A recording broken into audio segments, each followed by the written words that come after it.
Hey YouTube, Paul Oz here. I guess today is going to be a very special day. New set, new guitar. Well, this guitar is actually quite new. It's a Blackmachine B6. It was made in 2014. This guitar is Swamp Ash. Motherfriggin' Swamp Ash. Looks like a two-piece Swamp Ash body. Obviously incredibly sexy back. It looks like this is like a rosewood or even an ebony kind of back plate for the electronics here, which I have opened up and they look splendid. We've got, as you can see from the colors of these strings here, these are obviously Diodarios. I believe this guitar is in D standard, which is one of my favorite tunings. We also have 24 frets, a rosewood fingerboard, bare knuckle pickups, a Schaller Haynes bridge, spurs a lock and tuners, man, it's a dream. The other thing that makes this guitar special is obviously the chambering, which is basically the reason why Blackmachine sounds so damn good and why they're light, I'm assuming, because this is a fairly light guitar. Anyway, the bare knuckle pickups are cold sweat in the bridge, that's why it's so damn woof. And painkiller in the neck, which is a little bit ice picky for my own taste. I prefer something a little bit smoother and rounder. So I would probably put the VH2 in the neck pickup position. And the cold sweat, so far so good. Really liking it. Let me play some more rhythmical stuff. Maybe I'll drop to C, maybe I won't. I don't know. Oh, we got a maple neck as well, by the way. Looks like it's a three-piece. Real sexy. Let's jam.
So you can see that cold sweat seems to work beautifully with Swamp Ash. I think the huge thing that makes Blackmachine so valuable and so wonderful is the fact that the wood combinations work so well with the pickup combinations. It just sounds so alive in the room.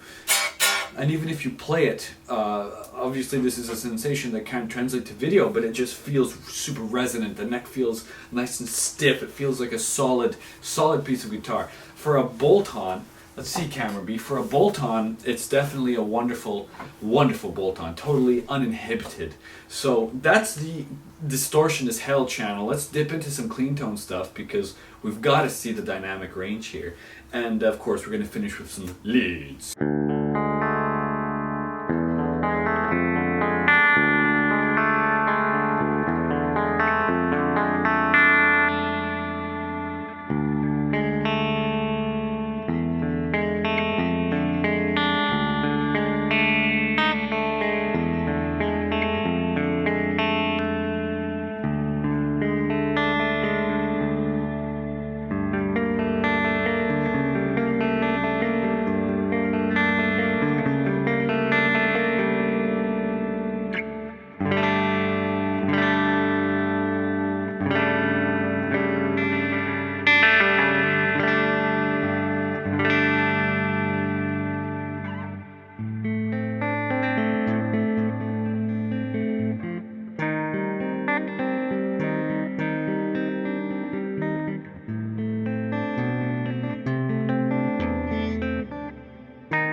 So again, it comes down to precision. Every note feels like it has enough room. The pickups stay out of the way of the guitar, and the guitar stays out of the way of the musician. I think that's ultimately the huge appeal, other than the super sexy Parker-inspired headstock, I believe.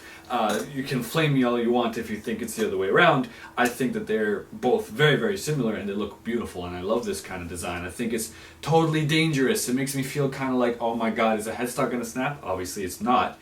And it just looks really cool to me, at least, so I enjoy it a lot. I love the aesthetic of the simplicity of tone that this guitar has. There's no binding, there's nothing super fancy about it, yet it's still going to sell for a hell of a lot of money and resell for a hell of a lot of money. People put their money where their mouth is, for sure, because there's a lot of love for this guitar company. As few guitars as they make per year, it's still, you know, it's still a really big deal, and they still sell out really fast. I really, really enjoy how good this sounds. It's definitely a workhorse guitar. I would never take this on a tour for fear of it being nicked.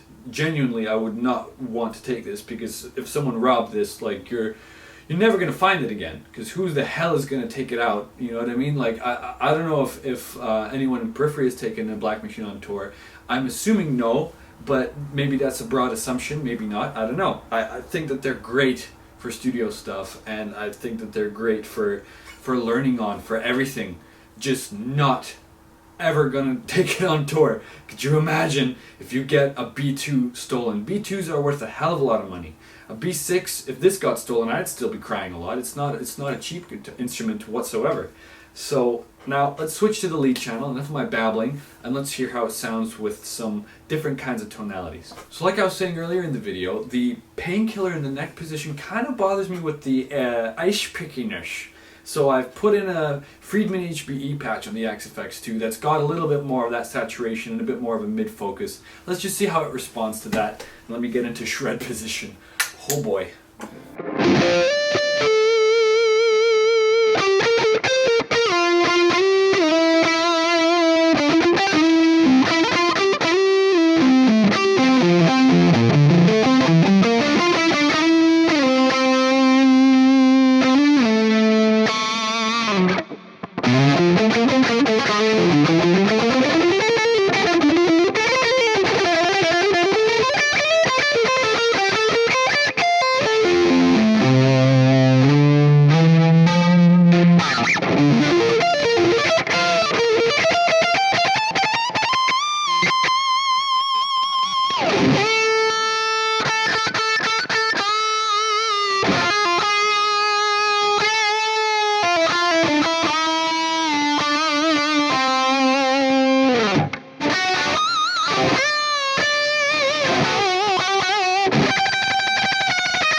Alright, so it responds pretty well. I think that with a little bit more of that mid-tonality, you're going to get a better sound out of the Painkiller.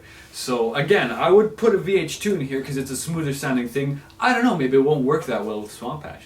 Then again, I remember a Demoness that I reviewed that had a VH2 in the neck position, but it was a 7-string, different kind of animal, right? So pickups do play an important part, is ultimately what I'm getting at. And this guitar definitely has the right wood combinations with the right pickup combination.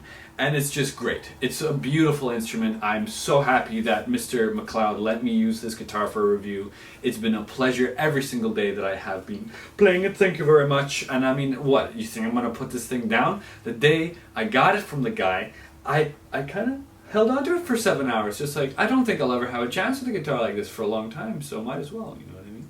Anyway, I'm going to play myself out here. I'm going to change the tone to a bit of a silky lead. And we're going to take it from there, brother.